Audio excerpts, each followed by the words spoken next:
Hyderabad KPHB police station పరిధి పటేల్ నగర్లోని వెంకటేశ్వర స్వామి ఆలయంలో భారీ చోరీ జరిగింది.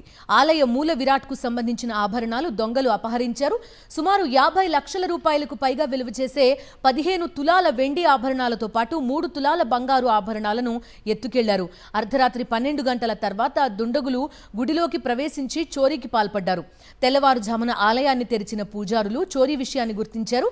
ఆలయ నిర్వాహకులు ఇచ్చిన ఫిర్యాదుతో పోలీసులు ఘటనా స్థలానికి చేరుకుని సీసీటీవీ ఫుటేజ్ ని పరిశీలించారు.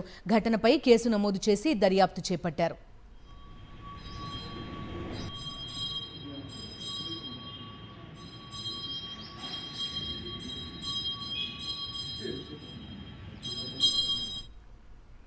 హైదరాబాద్ కేపీహెచ్బీ పోలీస్ స్టేషన్ పరిధి పటేల్ నగర్లోని వెంకటేశ్వర స్వామి ఆలయంలో భారీ చోరీ జరిగింది.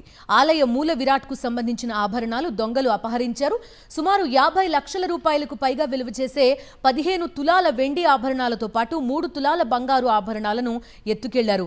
అర్ధరాత్రి 12 గంటల తర్వాత దుండగులు గుడిలోకి ప్రవేశించి చోరీకి పాల్పడ్డారు.